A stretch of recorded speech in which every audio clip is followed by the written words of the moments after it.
ایک کہانی ہے جس کا عنوان ہے چوڑی۔ یہ 20ویں صدی میں جنوری 1997 میں یہ شائع ہوئی تھی۔ یہ کہانی ان لوگوں کی کہانی ہے جو اپنا وطن چھوڑ کے کسی دوسری جگہ اچھے مستقبل کی تلاش میں آتے ہیں، اور ان کی زندگی میں جو کیفیات ہوتی ہیں اس کے متعلق وہاں وطن کے لوگوں کو تو کچھ نہیں ہوتا ہے، ان کو اس چمک دمک میں کچھ زیادہ دکھائی نہیں دیتا ہے۔ تو یہ ان کے دل کی کیفیات کی کہانی ہے، عنوان ہے چوڑی۔ گراہم بیل کے ہم بڑے شکر گزار ہیں کہ اس نے ایک ایسی چیز ایجاد کی ہے کہ جس کے سہارے ڈوبتے ہوئے دلوں کو سہارے مل جاتے ہیں۔ آج صبح جب جاگا تو دل کچھ ڈوبتا سا لگا۔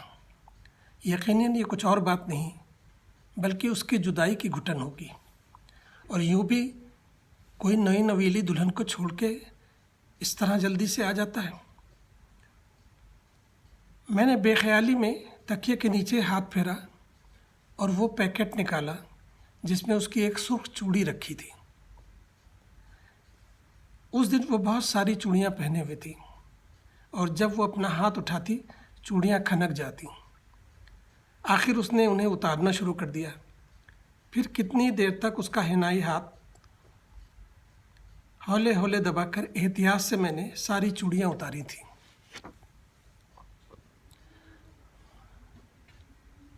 اور انہی میں سے ایک چھپا کر میں نے اپنے ایک بریف کیس میں رکھ لی تھی۔ اس چوڑی کو ایک لفافے میں رکھ کر میں نے اپنے تکیے کے نیچے رکھ لیا تھا۔ اگر رات کو جب تھک کر اپنے بستر پر جاتا ہوں تو اس سے کھیلتا رہتا ہوں، اور ابھی جب میں نے لفافے سے چوڑی کو نکالا تو میرا دل دھک سے رہ گیا۔ وہ چوڑی 2 ٹکڑے ہو گئی تھی۔ مجھے لگا شاید میرے دل کے ڈوبنے کا یہی ایک سبب ہے۔ اب تو دکھ کے شکنجے نے کچھ اس مضبوطی سے مجھے اپنی گرفت میں جکڑا کہ میری پسلیاں ٹوٹ کر دل کو لہو لہان کرنے لگیں۔ میں جب وہمی ہونے لگا، دل میں وسوسے تھے کہ اٹھتے ہی چلے جا رہے تھے۔ پتہ نہیں وہ کیسی ہو، اسے کوئی دکھ تو نہیں، کہیں کوئی حادثہ تو نہیں ہو گیا، پتہ نہیں اپنا گھر چھوڑ کر یوں سسرال میں آ کر خالی خالی رہ کر اسے کیسا لگتا ہوگا، اور ابھی دن بھی کتنے ہوئے ہیں، وہ مانوس بھی تو نہیں ہوئی ہوگی کسی سے۔ ان تمام خیالات نے مجھے پسماندہ کر دیا۔ میں نے کوشش کر کے اپنے بریف کیس سے نیا ٹیلی فون کارڈ نکالا۔ یہ کارڈ میں نے اگلے ہفتے کے لیے خریدا تھا، کیونکہ میں 20 دینار سے زیادہ فون پر نہیں خرچ کر سکتا، اس لیے بجٹ کے حساب سے ایک ہفتے کے 5 دینار آتے ہیں۔ جب ایک کارڈ ختم ہو جاتا ہے تو پھر 1-2 دن میں دوسرا خرید لیتے ہیں۔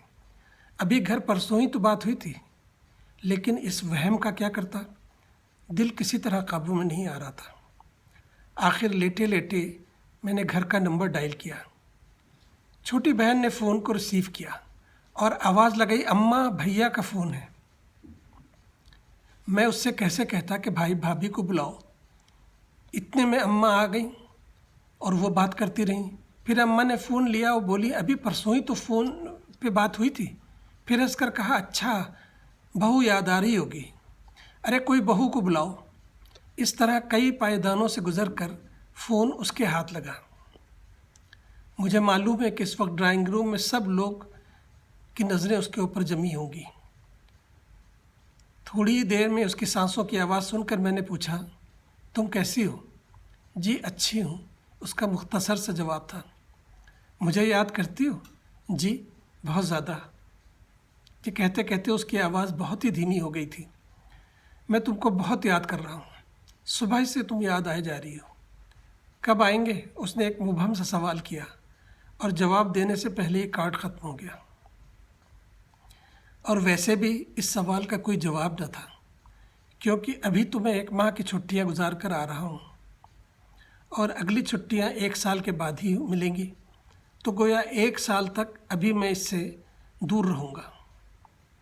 اور اس کی آواز سن کر جو خوشی حاصل ہوئی تھی، اس کی جدائی کے احساس نے مجھے پھر سے دبوچ لیا، اور اس بات کا حل بھی تو میرے کچھ سامنے نہیں تھا۔ دراصل میں ابھی شادی کرنا نہیں چاہ رہا تھا۔ وجہ یہ نہیں تھی کہ مجھے کوئی لڑکی پسند نہیں آ رہی تھی، یا یوں کہیے کہ مجھے آزاد رہنا پسند ہے، بلکہ دراصل میں ایک پریکٹیکل آدمی ہوں۔ میرے حالات ابھی اس قسم کے نہیں ہیں کہ میں بھی شادی کر سکتا۔ میں انڈیا میں 6,000 روپے مہینے پاتا تھا، پھر کویت آنے کا موقع مل گیا اور آتے ہی مجھے 300 دینار کی جاب مل گئی، تو انڈیا کے تقریباً 40,000 روپے ماہانہ پڑتے ہیں۔ لیکن مجھے وہاں یہ سمجھانے میں بڑی مشکل آئی کہ یہاں کویت میں سفید پوش زندگی گزارنے کے لیے یہ پیسے بہت کم ہیں۔ ابھی میں شیئرنگ میں رہ رہا ہوں، 2 بیڈ روم کا گھر ہے، ہم 4 دوستوں نے مل کر لے لیا ہے۔ اس طرح تقریباً 40 دینار ہر ایک دیتا ہے، اور ہر ایک کمرے میں 2 بیڈ ہیں۔ ڈرائنگ روم میں ٹی وی اور VCR صوفہ سب کا کامن ہے۔ کچن میں بھی ہم لوگ پول کر لیتے ہیں۔ کار ابھی نہیں خرید سکے، اس لیے ایک کار لفٹ کے ذریعے کام پر جاتے ہیں، اور وہ 20 دینار لیتا ہے۔ ٹیلی فون کا خرچ اور مہینے میں ایک آدھا بار فلم دیکھ لی یا آؤٹنگ کر لی، یا پھر کچھ کپڑے جوتے کے لیے کچھ اس طرح کے پیسوں کو دانت میں دبا کر خرچ کرنا ہوتا ہے۔ اب شادی کے بعد 4 دوستوں کے اس اپارٹمنٹ میں بیوی کے ساتھ تو نہیں رہ سکتا، اس لیے مجھے ایک الگ فلیٹ چاہیے، پھر کھانے کا خرچ، اور اس طرح یہاں رہنے کے باوجود میرے لیے یہ ممکن نہیں ہے کہ ایک پیسہ بھی بچا سکوں۔ پھر وہاں گھر پر جو ماں ہے، بھائی ہے، بہن ہے، اور میں ان کی محبتوں میں بھی تو جکڑا ہوں، اس لیے میں نے شادی سے منع کر دیا۔ لیکن ابا نے کہا کہ ان سب کے لیے میں زندہ ہوں، پھر تمہیں اب انتظار کس بات کا ہے؟ میں نے اصرار کیا کہ ابا ایک پروموشن کا یا ایک جم کا انتظار ہے۔ ابا نے کہا پروموشن یا ترقیوں کے انتظار میں زندگی نہیں گنواتے، ترقیاں میاں بیوی مل کر کریں تو محرومی اور اس کے بعد پھر پا لینے کا احساس بہت زیادہ خوشی دیتا ہے۔ چلو تم کہتے ہو 2 سال لگیں گے ترقی ہونے میں، تو 2 سال وہ ہمارے پاس رہ لے گی۔ لیکن ابا اس پورے مسئلے کو طے کرنے میں یہی ایک بات نظر انداز کر گئے کہ ہم شادی کے بعد الگ الگ رہیں گے۔ زندگی کے وہ قیمتی ماہ و سال جو زندگی کی تعمیر کی بنیاد ہوتے ہیں، وہ محض تنہائی کے کھوکھلے پتھروں سے بھرے جائیں گے، اور کھوکھلے پتھر تو ذرا سے تیز سے ٹوٹنے لگتے ہیں۔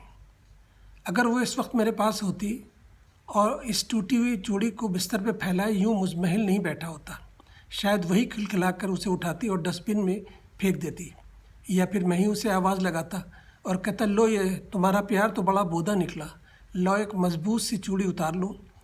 پھر وہ لپکتی، میں اسے پکڑتا اور اس کے حنائی ہاتھوں سے دوسری چوڑی اتارنے کی کوشش کرتا۔ وہ مجھے ڈرانے کے لیے پکارتی اماں، میں جلدی سے اس کا ہاتھ چھوڑ دیتا اور خفا ہو جاتا۔ وہ مسکراتی ہوئی میرے پاس آتی اور میرے بالوں میں انگلیاں پھیر کر کہتی میں جو ہوں تمہارے پاس، اور اس کی چوڑیوں کے کھنکھناہٹ کانوں میں موسیقی انڈیل دیتی۔ زندگی کتنی خوبصورت ہوتی ہے۔ وہ مجھے شرماتے ہوئے ٹھیلتی، اٹھ جائیں، اب کام پر نہیں جانا ہے۔ میں چونک اٹھا، سناٹے کا جگر چیرنے والی سرگوشی میرے اندر سے اٹھنے والی آواز تھی، ورنہ یہاں تو بے قرار سناٹا ہی چھایا ہے۔ مزمحل سا میں بستر سے اٹھا اور میز پر پڑے ہوئے کاغذ پر ان چوڑیوں کے ٹکڑوں کو جوڑ کر پینسل سے اس کی ناپ بنائی۔ کام سے لوٹتے وقت میں نے اس ناپ کی ایک سونے کی چوڑی خرید لی، جسے لا کر میں نے اپنے تکیے کے نیچے رکھ لیا۔ اس چوڑی کو ٹوٹنے کا تو کوئی ڈر نہیں، لیکن اس میں وہ نقرے کھنک بھی تو نہیں، شاید اس لیے کہ وہ ان کلائیوں کے لمس سے ابھی تک یہ محروم ہے۔